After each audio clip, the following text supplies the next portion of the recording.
జగన్ హయాంలో గ్రహణం పట్టి అది వెనక్కిపోయినా లేదా 3 అన్న దాని నుంచి బయటపడింది అని అనుకుంటే ఒక ఏడాదిన్నర తర్వాత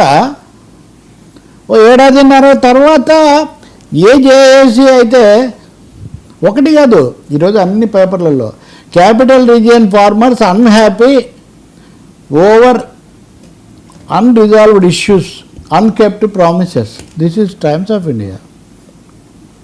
unresolved issues and unkept promises, నెరవేరని వాగ్దానాలు, పరిష్కారం కాని సమస్యల మీద అమరావతి జేఏసీ రైతులు ఆగ్రహంగా ఉన్నారు అని.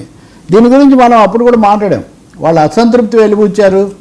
చిన్న రైతులకు రిటర్నబుల్ ప్లాట్స్ ఇవ్వడంలో ఆలస్యం కానీ, కౌలు విషయంలో వచ్చినవి కానీ, అలాగే గ్రామ కంఠాలకు సంబంధించిన సమస్య పరిష్కరించడంలో కానీ వీటన్నిటిలో ఎందుకు జాప్యం చేస్తున్నారు అని అక్కడ అమరావతిలో కొన్ని ప్రారంభ కార్యక్రమాల్లో ఏవో పెట్టుకున్నప్పుడు వాళ్ళు అసంతృప్తి వెలిబుచ్చితే ముందు మీరు ఈ ఒక్క కార్యక్రమం కానివ్వండి, తర్వాత చంద్రబాబు గారు చూస్తారంటే ఆ చంద్రబాబు కూడా ఆ రోజు సభలో ఏది సిఆర్డీఏ భవనం ప్రారంభించిన సభలో మాట్లాడుతూ చాలా అంశాలు వచ్చాయి. ఇవన్నీ పరిష్కరించడానికి ఇదిగో ఎంపీ తమ్మసాని, తర్వాత శ్రావణ్, ఇంకా సిఆర్డీఏ చైర్మన్ వీళ్ళు బాధ్యులుగా ఉంటారు, వాళ్ళు చూస్తారని ఆయన వేదిక మీద చెప్పడం, లైవ్లో కూడా ఇదంతా వచ్చింది.